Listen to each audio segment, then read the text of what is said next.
अजित पवार यांच्या निधनानंतर आज प्रथमच नांदेड जिल्हा राष्ट्रवादी काँग्रेस पक्षाची आगामी स्थानिक स्वराज्य संस्था निवडणुकीच्या दृष्टिकोनातून आढावा बैठक नांदेड शहरातील बायपास रोडवरील आनंद सागर मंगल कार्यालयात आयोजित केली होती। या बैठकीच्या सुरुवातीला जिल्ह्यातील नगर परिषद नगरपालिका निवडणुकीत निवडून आलेले नगर अध्यक्ष 72 नगरसेवक व 2 महानगरपालिका नगरसेवक यांचा सत्कार करण्यात आला। मनपा निवडणुकीतील अपयशाची कारण मीमांसा शोधली व आगामी निवडणुका एक संघ राहून लढवण्याचे ठरविण्यात आले।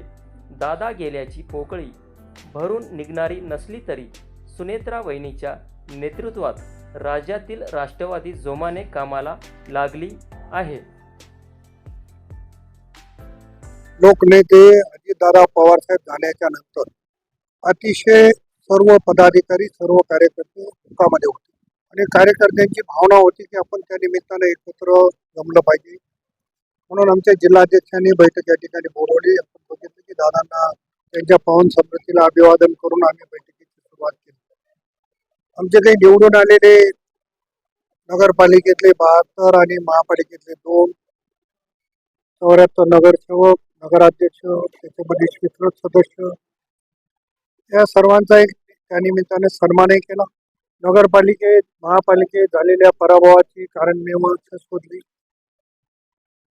येणाऱ्या सगळ्या निवडणुका एक संघपणाने आपण लढल्या पाहिजे ही भूमिका घेतली आणि कार्यकर्त्यांचं मनोबल कसं वाढेल ही गोष्ट खरी आहे की दादा गेल्यामुळे ती पोकळी न भरून निघणारी आहे। परंतु आदरणीय सुनेत्रा वहिनीच्या नेतृत्वामध्ये परत महाराष्ट्रातली देशातली राष्ट्रवादी जोमाने कामाला लागली। त्यामध्ये नांदेडही मागे राजा कामा नये ही भावना व्यक्त केली। आपण बघितलं असेल की लोकनेते दादा पुणे बारामतीचा जर सोडला दौरा तर महाराष्ट्रात सगळ्यात अधिक वेळ नांदेडला जवळपास 6-7 वेळेस दादांचा दौरा झाला। त्याच्यामुळे दादांची जवळीकता ही प्रत्येक कार्यकर्त्यांची निर्माण झाली होती आणि दुःख होणं हे स्वाभाविक आहे।